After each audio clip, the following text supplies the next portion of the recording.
అస్మద్గురుభ్యో నమః. నీళాతుంగస్తనగిరితటే సుప్తముద్బోధ్య కృష్ణం పారార్జ్యం స్వం శృతిశతశిరసిద్ధమధ్యాపయంతే స్వచ్చిష్టాయాం స్రజి నిగళితం యా బలాత్కృత్య భుంక్తే గోదా తస్యై నమయిదమిదం భూయ ఏవాస్తు భూయః. ఆండాళ్ దివ్య తిరువడిగళే శరణం. ప్రియ భాగవతోత్తములారా, తిరుప్పావై దివ్య ప్రబంధం. ఆండాళ్ తల్లి వేద విజ్ఞానాన్నంతటినీ కూడా ఒక విత్తనంగా ఇందులో ఇమిడిచి అందించినటువంటి చాలా అద్భుతమైనటువంటి దివ్య ప్రబంధం. ఆవిడ ఈ తిరుప్పావైతో పాటు నాచియార్ తిరుమజి అనేటువంటి దివ్య ప్రబంధాన్ని కూడా మనకి అందించింది. ఈ నెల రోజులు కూడా ధనుర్మాసంలో మనం రోజుకి ఒక పాసురం చొప్పున ఈ తిరుప్పావైని అనుసంధానం చేసుకుంటున్నాం. ఇవాళ మనం 5వ పాసురంలో ప్రవేశించాం. ఈ పాసురాల యొక్క వైశిష్ట్యాన్ని గురించి రోజు చెప్పుకుంటున్నాం. 5 పాసురాల వరకు కూడా ఒక ప్రత్యేకమైనటువంటి నిర్మాణం. ఈనాటి పాసురము అసలు తిరుప్పావైకే తలమానికం అనిపిస్తుంది. అవి చదువుతుంటేనండి ఏ రోజుకి ఆ రోజే ఇదే గొప్ప ఇదే గొప్ప అని చెప్పినట్లుగా అనిపిస్తుంది. కానీ ఒక్కొక్క దృక్కోణంలో గనక చూస్తే, ఇవాళ మనం ఒక కవితాపరంగా చూసాము అనుకోండి, ఒక పాసురాన్ని నిర్మాణం చేసేటప్పుడు 8 పాదాలుగా ఉన్నాయి అని అనుకుంటే, ఇందులో తత్వం, హితం, పురుషార్థం అని 3 మాటలు ఉన్నాయి. ఆధ్యాత్మికతకి పట్టుకొమ్మలన్నమాట ఈ 3 మాటలు కూడా. తత్వం అంటే భగవత్ స్వరూపం గురించి చెప్పడం, హితం అంటే మనం ఎలా ఉండాలో చెప్పడం, పురుషార్థం అంటే దానివల్ల వచ్చేటువంటి లాభాన్ని చెప్పడం.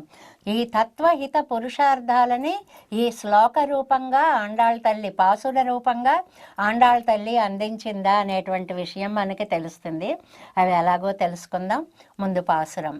మాయనై మన్ను వడమధురై మైందనై தூய பெருநீர் யமுனை துறைவனை ஆயக்குளத்துணில் தோன்றும் மணி விளக்கை தாயை குடல் விளக்கம் செய்த தாமோதரனை தூயோமாய் வந்து நாம் தோமல தூவித்தொழுது வாயினால் பாடி மனத்தினால் சென்றிக்க போய பிழையும் புகுதருவா நின்றனவும் தீயனில் தூசாகம் செப்பு ఏలోర్యంబావాయ్.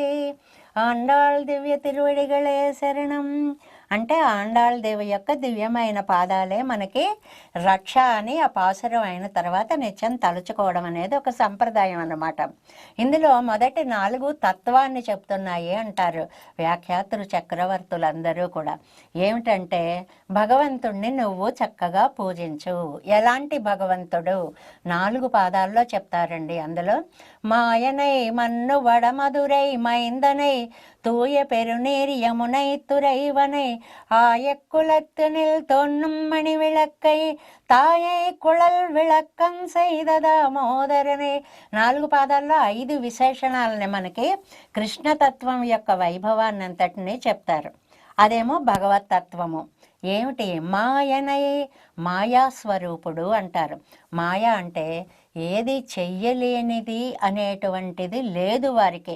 అఘటిత ఘటన సామర్థ్యం అని ఒక పెద్ద పదాన్ని చెప్తారంట. ఆయన అనుకుంటే చెయ్యలేనిది ఏమీ లేదు. అసలు అవతారమే చాలా వైశిష్ట్యం. ఎలా వచ్చాడు? చతుర్భుజాలతోటి, శంఖచక్రాలతోటి నారాయణ తత్వంగా దేవికి ఒక్కసారి దర్శనం ఇచ్చేటప్పటికి ఉపసంహర తండ్రి ఇలా చూసావంటే ఆ కంసుడు వచ్చి ఏమి చేసేస్తాడో, ముందు వెంటనే నీ రూపాన్ని లౌకిక బాలుడుగా మార్చుకో తండ్రి అని ప్రార్థించేటప్పటికి, రాముడెప్పుడో పెద్దవాడైన తర్వాత పితృవాక్యాన్ని పరిపాలించాడు. కృష్ణుడు చంటివాడిగా ఉండగానే, పుట్టగానే వాళ్ళ అమ్మ మాట వినేశాడు అని అంటారనమాట.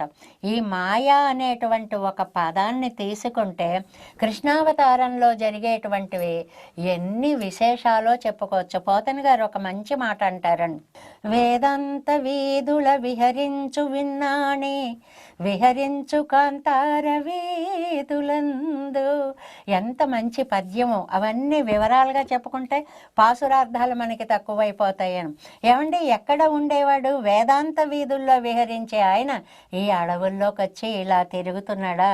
ఫణిరాజ శయ్యపై పవళించు ఆ పాణిరాజు యొక్క శయ్య మీద సుఖభోగి పవళించేటువంటి ఆయన పల్లవముల మీద పల్లవించాడు. ఆకులు అలాలు వేసుకొని పవళించవలసి వచ్చింది. ఆ గురుయోగి మానహ, ఆ గురువులు మహానుభావులు యోగులు ధ్యానం చేసేవారు వాళ్ళ యొక్క హృదయాల్లో ఉండే స్వామి వచ్చి ఈ కొండ గుహలలో తిరగవలసి వచ్చిందా అని చాలా చక్కటి పద్యం ఒకదాన్ని మనకి పోతనామాచ్యుల వారు అందిస్తారు. అదే మాయావితనం అంతటి వాడు. అంటే ఇక్కడ కృష్ణ పరమాత్మ యొక్క అవతారంలో ఉన్నవి రెండు విశిష్టమైన లక్షణాలు. ఒకటి పరాత్పరత్వం, ఒకటి సౌలభ్యము అంటారు. పరాత్పరత్వం అంటే తాను వెంటనే శ్రీమన్నారాయణుని యొక్క అంశగా వచ్చాను నేను తెలుసుకోండి అని చాటేటువంటి లక్షణము. ఒక కొండని ఎత్తిన, ఒక నది మోకాలి బంటిగా వెళ్ళే మార్గాన్ని ఇచ్చేలా చేసిన, ఇవన్నీ కూడా పరాత్పరత్వాన్ని చాటేటువంటి విషయాలు. మరి సౌలభ్యము అంటే అందరిలోనూ కలిసిపోయాడు. రథం ఆపు అంటే రథం ఆపాడు, దౌత్యం చెయ్యి అంటే దౌత్యం చేశాడు. ఇంతకంటే సౌలభ్యానికి పరాకాష్ఠ ఏముంటుంది? కాబట్టి ఈ మాయా అనేటువంటి మాట అటు పరాత్పరత్వానికి ఇటు సౌలభ్యానికి కూడా పరాకాష్ఠగా ఉపయోగించినటువంటి మాట. మన్ను వడమధురైమైందనై రెండో విశేషణం. వడమధుర యొక్క నాయకుడు అంటారు, ఈయన బలశాలి అని. వడమధుర అంటే ఉత్తర మధుర అని అర్థం. ఇది మనకి దక్షిణ మధుర, మధుర మీనాక్షి అని చెప్పుకుంటామే. కంచి కామాక్షి, మధుర మీనాక్షి, కాశీ విశాలాక్షి, అందులో వచ్చేటువంటిది దక్షిణ మధుర అనమాట. ఇదేమో ఉత్తర మధుర అంటారు. మధుర అనేటువంటిది మోక్షప్రదాయకమైనటువంటి ఒక దివ్య స్థలంగా మనకి పురాణాలన్నీ కూడా ఘోషిస్తున్నాయి అన్నమాట. మధుర నామ నగరి. మధుర అనేటువంటిది సామాన్యమైన పట్టణము కాదండి, ఇంకా చాలా విశేషాలు ఉన్నాయి దాని గురించి. ఆ మధురా నగరం నుంచి అక్కడ ఒక బలశాలిగా అవతరించినటువంటి వాడు అని రెండో విశేషణం చెప్తారు. తూయ పెరునీరి యమునై తురైవనై, పవిత్రమైనటువంటి యమునా నది ఒడ్డున విహరించే స్వామి. కృష్ణుడు అనగానే యమునా తీర విహారి అలా కదా మొదలవుతుంది ఆయన యొక్క కార్యక్రమం అంతా కూడా. కేర్ ఆఫ్ అడ్రస్ యమునా నది ఒడ్డునే ఎప్పుడు ఆయన ఉంటూ ఉంటాడు. కాబట్టి ఎక్కడుంటాడండి కృష్ణుడు అంటే ముందు చెప్పేది యమున కాబట్టి యమునై తురైవనై. తర్వాత ఆయక్కులత్తి నెల్తోన్నం మణివిళక్కై అంటారు. ఈ గొల్ల వంశంలో, చక్కటి వంశంలో అద్భుతం ఏం పుణ్యం చేసుకుందో ఆ వంశము, అందులో ఒక మణిదీపంలాగా ఆవిర్భవించినటువంటి వాడు. తాయై కుడల్ విళక్కం செய்த దామోదరనై. ఇక్కడ ఉందండి పాసురం యొక్క బలం అంతా కూడా. తల్లి యొక్క గర్భాన్ని ప్రకాశింపచేసినటువంటి దామోదరుడు అని ఒక పదాన్ని వాడుతుంది. ఆండాళ్ తల్లికి ఎంత ఇష్టమైనటువంటి కృష్ణ తత్వమో ఈ నామంలో మనకు కనిపిస్తూ ఉంటుందన్నమాట. దామోదరుడు అంటే, దామ అంటే తాడు, ఉదరం మీద ఆవిడ కట్టేసింది కాబట్టి దామోదరుడు అని ఒక అర్థం. ఇంకా విశేషమైన అర్థాలు. దామాని అంటే కొన్ని లోకాలకు పేర్లు, అవన్నీ లోపల బొజ్జలో పెట్టుకున్నవాడు కాబట్టి దామోదరుడు దొంతి. బ్రహ్మాండ పంక్తులు బొజ్జలో నుండి బెణకి ఒక్కొక్క మారు బొణుగురనగా. ఎన్ని 7 జగములు 2 ఏళ్ళు అంటే 14 భువనాలు పొట్టలో ఉండబట్టి అవి లోపల అలా ఆడుతూ ఉంటాయి కాబట్టి దామోదరుడు అని.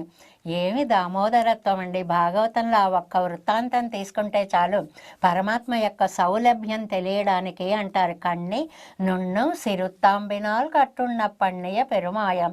అబ్బా, ముడుల తాడా నీ బొజ్జ మీద కట్టింది, సన్నటి తాడా నీ బొజ్జ మీద కట్టింది, చిన్న తాడా నీ బొజ్జ మీద కట్టింది, అన్ని ముళ్ళు వేసినా బొజ్జ తిరిగి రాదయ్యే, జగజ్జాలములున్న బొజ్జ కట్టన్ వశమే. కడదామంటే ఇక్కడ దాకానే వస్తుంది, 2 అంగుళాలు తగ్గిపోతాయి. ఏమిటండి అదంటే అహంకారం మమకారాలు తగ్గితే గాని ఆ బొజ్జ కట్టబడదు. భక్త పరవశుడు పత్తుడై అడిగేవారికి అడిగేవని అంటారు. తిరువాయిమొజి అనేటువంటిది భక్త సులభుడు, భక్తుల చేత కట్టబడేటువంటి వాడు. వాళ్ళ అమ్మని ఏం పరిగు పెట్టించాడండి.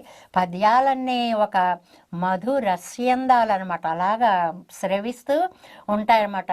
స్తంభాదికంబులు తనకు అడ్డంబైన అట్టిట్టు సని పట్టని నివాని. ఆ పద్యాలు ఉంటాయండి. కృష్ణుడు వాళ్ళ అమ్మని ఎలా పరుగు పెట్టించాడు, ఆ స్తంభాల పక్కకి వెళ్ళి వస్తున్నావా వస్తున్నావా అని ఇలాంటి చేష్టలన్నీ చెప్పే దామోదరుడున్నాడే. ఈ 5 విశేషణాలు పాసురంలో పూర్వార్ధంగా తత్వం అనేటువంటి భగవత్ తత్వాన్ని గురించి చెప్తున్నాయి. ఒకటి. రెండవది హితం, నువ్వేం చేయాలో తెలుసా అని కర్తవ్యోపదేశాన్ని హితంగా చెప్తారు. ఏం చేయాలండి మనమందరినీ? తూయో మాయు వందునాం తూమలర్ తూవిత్తుజిదు వాయినాల్ పాడి మనతినాల్ సిందిక్క. ఈ 2 పాదాల్లో హితం చెప్పబడింది అని. తూయో మాయి వందనం, పవిత్రంగా రావాలి. పవిత్రత అంటే ఓ స్నానాలు చేసేయడం అండి. ఎందుకయ్యా స్నానాలు? చేపా చేస్తుంది, జీవితం అంతా స్నానం చేస్తుంది, ఇలాగా అన్నీ అవి కాదు పవిత్రతకి మూలాలు. నీ మానసికమైనటువంటి పవిత్రత ఉండాలి. వాయినాల్ పాడి, నోరారా పాడాలి. వాక్కు ఇచ్చినందుకు గాను జిహ్వే కీర్తయ కేశవం మురరిపుం చేతో భజ శ్రీధరం అని ముకుందమాలలో కులశేఖరాళ్వార్లు చెప్పినట్లుగా ఈ నాలుక ఇచ్చినందుకు భగవన్నామాన్ని మనము పాడాలి.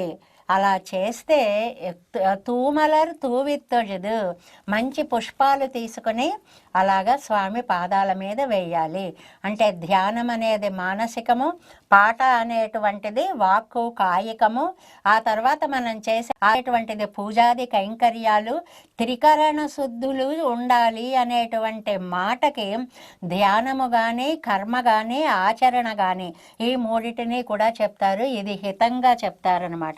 ఇలా చేస్తే ఏమవుతుందండి? పోయ పిజయం పొగుదరువా నిన్ననవం తీయనెల్ తూసాగం చెప్పు. నీకు ఉండేటువంటి పాపాలున్నాయే వాటికి 3 రకాల పాపాలను పేరు. సంచితం, ఆగామి, ప్రారబ్ధం అని మనకి తెలియడానికి పంటతో పోలుస్తుంటారు. సంచితం అంటే మళ్ళీ నెక్స్ట్ ఇయర్కి విత్తనాలు వేసుకోవడానికి దాచుకున్నది అన్నమాట, అది కూడగట్టుకొని ఉన్నటువంటిది అని. ప్రారంధం అంటే ఇప్పుడు అనుభవిస్తూ, అంటే కొన్ని బియ్యాన్ని మనం వాడుకుంటూ ఉన్నటువంటివి. ఇలాగా చాలా రకాల పాపాలు, అవన్నీ విశేష విషయాలన్నీ కూడా అపచారాలు, వాటికి సంబంధించినటువంటి వ్యాఖ్యానాలన్నీ కూడా మనకి అందిస్తారు. ఇవన్నీ కూడా తీయని తూసాగం చెప్పు అంటారు. ఒక మంటలో పడిపోయిన దూదిలాగా అవి నామరూపాలు లేకుండా పోతాయి. దూదినే ఎందుకు చెప్పాలండి? మిగిలిన ఏ వస్తువులైనా పోయిన గుర్తు, ఆ పౌడర్ కూడా గుర్తు రూపంగా అలా ఉంటుంది. దూదికి అసలు మిగలడం అనేటువంటిది ఉండదు, నామరూపాలు అనేటువంటివి లేకుండా పోతాయి. కాబట్టి అలా నీ పాపాలన్నీ పోతాయి. అది పురుషార్థము. అంటే మొత్తం ఒక దివ్య ప్రబంధం యొక్క సారము, భగవంతుణ్ణి నువ్వు త్రికరణ శుద్ధిగా పూజిస్తే నీ జీవితం సఫలీకృతం అవుతుంది. ఈ ఏక వాక్యాన్ని ఉపనిషత్ సారంగా తీసుకుని దీనిని ఈ పాసురంలోకి తీసుకుని వచ్చి ఆండాళ్ తల్లి తత్వహిత పురుషార్థాలుగా వాటిని మార్చి అందులో తత్వం భగవత్ స్వరూపం అనే 5 విశేషణాలని స్వామికి ప్రత్యేకంగా వాడి, తర్వాత 2 పాదాలలో జీవుని యొక్క కర్తవ్యము, ఈ బహూనాం జన్మనామంతే జ్ఞానవాన్ మాం ప్రపద్యతే అని, ఎన్ని జన్మలు ఎత్తితేనో ఎప్పటికో కానీ భగవంతుడిని అంగీకరించేటువంటి ఉత్తమ జన్మ రాదు అని చాలా స్పష్టంగా చెప్తూ అందులో.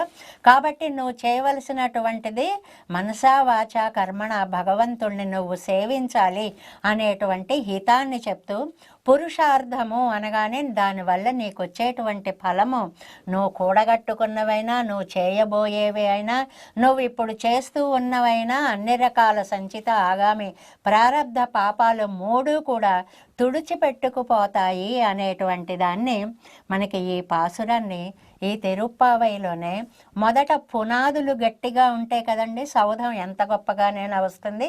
అందువల్ల మొదటి 5 పాసురాలని కూడా మొత్తం తిరుప్పావై యొక్క వ్యాస సమాస పద్ధతి అనే ఒక మాట మనం చెప్పుకున్నాం. సంక్షేపంగా చెప్పడం. ఈ 5 పాసురాలు తీసుకుంటే మొత్తం సారాంశాన్ని అంతటినీ శాఖోపశాఖలుగా ఒక వృక్షం వచ్చినట్లుగా చెప్పుకునేటువంటి పదజాలం ఉంది. అవన్నీ మనం ఇప్పుడు చెప్పుకోవట్లేదు. ఉపనిషత్తులు ఏ ఉపనిషత్తులు ఏ పదప్రయోగాలుగా చెప్పబడ్డాయి అవన్నీ కూడా ఉన్నాయి అన్నమాట. అంతేకాదు అసలు మానవుని యొక్క కర్తవ్యం ఏమిటి, ఎలా చేయాలి, ఏ పనులు చేస్తే మోక్షం వస్తుంది, ఇవన్నీ ఆ పదాల ద్వారా చక్కటి పదప్రయోగాన్ని చేస్తూ, అంటే పాసుర నిర్మాణము అనేటువంటిది కవితాపరంగా గనక మనం ఒక్కసారి ఆలోచించి చూసాము అంటే ఆండాళ్ తల్లి ఎంత అద్భుతమైనటువంటి మహారచయిత్రో మనకి అర్థమవుతుంది అని. ఆళ్వార్లందరికంటే కూడా గొప్పది ఆండాళ్ తల్లి అని మన సిద్ధాంతం చెప్తుంది. అంజు కొడుకు ఒరు సందతియాయ్ అంటారు. అంటే భగవంతుడికి ఎప్పుడు ఏ ప్రమాదం వస్తుందో అని వాళ్ళ నాన్నగారు పెరియాళ్వార్లు పల్లాండు పల్లాండు అంటూ పాడారు.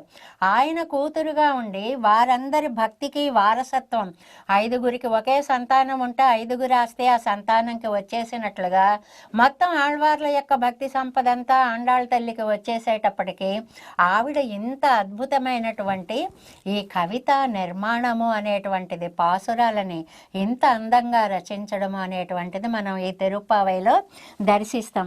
ఏమండి, మరి ఇక్కడ దివ్య తిరుపతులలో దివ్యక్షేత్రం ఏది ఇవాళ అంటే వడమధురై మైందనై, ఉత్తర మధుర అని చెప్తారు. ఉత్తర మధుర అనేటువంటిది శ్రీకృష్ణుడికి అవతార స్థలంగా, ఉత్తర మధురకు పెత్తనగాడు అంటారు ఒక కవి. చాలా ఒక్కొక్క కవుల యొక్క పదప్రయోగాలు చాలా అద్భుతంగా ఉంటాయి. ఒక ఇంట్లో ఒక శిశువు పుట్టాడు అనుకోండి, ఆ ఇంట్లో అందరికీ కూడా వాడి మీదే దృష్టి ఉంటుంది. తల్లిచే ఎలాంటి సంబంధాలు ఉన్నాయో, ఎలాంటి ఏడ్చి ఊడిగము ఎలా చేయించుకుంటాడో, ఇలాంటి భావాలన్నీ వచ్చినట్లుగా కృష్ణుడు అనే ఆయన వచ్చేటప్పటికి ప్రపంచం దృష్టి అంతా కృష్ణుడి మీద పడిపోయి కొత్త పెత్తనపుగాడు అని అంటారనమాట. అలాగా వడమధురై మైందనై, ఉత్తర మధురంలో ఉన్నటువంటి వాడు. మరి రామానుజ సంబంధంగా దీనికి ఎలా చెప్పుకోగలమండి అని అంటే తాయే కుడల్ విళక్కం செய்த దామోదరనై, చాలా అద్భుతమైన సంప్రదాయ అర్థాన్ని చెప్తారు. తాయి అంటే తల్లి, తల్లి అంటే అష్టాక్షరి మహామంత్రము. ఆ మంత్రము యొక్క గర్భాన్ని అంటే మధ్యలో ఉండేటువంటి పదము యొక్క విశేషార్థాలన్నిటినీ కూడా భగవద్ రామానుజులు లోకానికి ఎలా పంచిపెట్టారు. కాబట్టి ఇక్కడ దీపం అంటే భగవద్ రామానుజులండి, అంతకంటే ఇంకా వేరే సంబంధం చెప్పుకోవలసినటువంటి అవసరం కూడా లేదు. అంత స్పష్టంగా నొక్కి వక్కాణించారు అన్నట్లుగా ఆ మణిదీపంగా భగవద్ రామానుజ సంబంధాన్ని మనకి చెప్తారు అన్నమాట. అంటే ఈ ఒక్క పాసురాన్ని గనక అనుసంధానం చేసుకుంటే తిరుప్పావైనే మొత్తం చేసుకున్నట్లు అని పెద్దలు ఆ వ్యాఖ్యానంలో అందమైన మాటలు కొన్ని అంటారనమాట. సారం అంతా ఇప్పుడు రామాయణం అంతా చదువుకోలేం, సహస్రనామం అంతా చదువుకోలేం, శ్రీరామ రామ రామేతి రమే రామే చదువుకోండి చాలు అంతా కూడా వచ్చేస్తుంది, దాని సారం అంతా వస్తుంది అని చెప్పినట్లుగా తిరుప్పావై అంతానండి మాకు కావాలి అయితే 5వ పాసురం చదువుకోండి, తత్వహిత పురుషార్థాలు అనేటువంటి విశేషాలన్నీ మీకు తెలుస్తాయి అని అందించినటువంటి ఉత్తమ పాసురం ఇది. ఒక సముద్రం లాంటి వ్యాఖ్యానం ఉన్నటువంటి పాసురము. దాన్ని ఒక చిన్న చెంచాలోకి తీసుకొచ్చి చెప్పుకున్నట్లుగా మనం దాని పై అర్థాలను మాత్రం చెప్పుకోగలుగుతున్నాం. ప్రతిరోజు కూడా ఇది సత్యం. ఇలాంటి విశేషార్థాలను మరిన్ని తెలుసుకుంటూ ముందుకు సాగుదాం. జై శ్రీమన్నారాయణ.